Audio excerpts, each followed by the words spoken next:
आज हम देखेंगे परमेश्वर के वचन में से हम पढ़ेंगे वो भजन संहिता का पुस्तक, भजन संहिता की पुस्तक में से अपना 17 का 14 में इस प्रकार से ऐसा लिखा है, अपना हाथ बढ़ाकर हे यहोवा मुझे मनुष्यों से बचा, अर्थात संसारिक मनुष्यों से जिनका भाग इसी जीवन में है और जिनका पेट तो अपने भंडार से भरता है।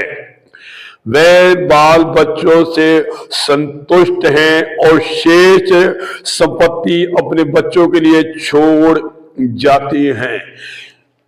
और भाइयों और बहनों, हम देखते हैं कि इस जगह पर प्रभु का वचन में परमेश्वर की वाणी में से जिस प्रकार से अभी हमने पढ़ा, भजन संहिता का पुस्तक 17 का 14 में जैसे अभी पढ़ा, दाऊद राजा इस जगह पे कह रहा है, ये परमेश्वर हाथ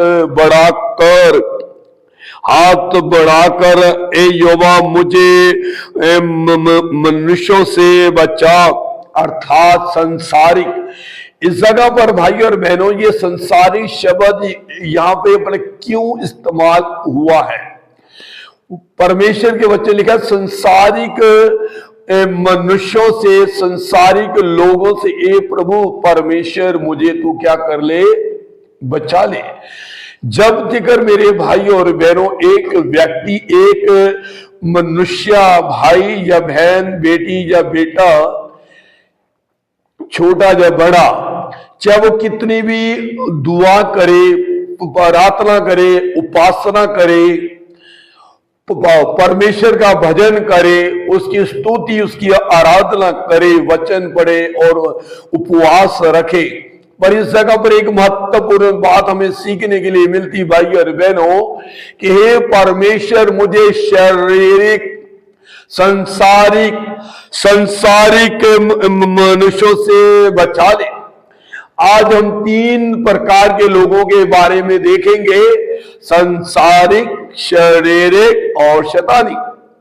जब तक मेरे भाई और बहनों, परमेश्वर का वचन ये कहता है कि जब तक एक विश्वासी, एक मसीह, एक धर्मी संसारिक है, शारीरिक है, तो तब तक वो प्रभु परमेश्वर के रहस्य में बातों को कभी भी भली वो समझ नहीं सकता। प्रभु के वचन में अपने संत पौलुस कहता है, शारीरिक जो मनुष्य होता है वो प्रभु की आत्मिक बातों को समझ नहीं सकता, क्योंकि उसकी जांच आत्मिक रीति से होती है और प्रभु की आत्मिक बातें उसकी नजर में एक मूर्खता की बातें हैं।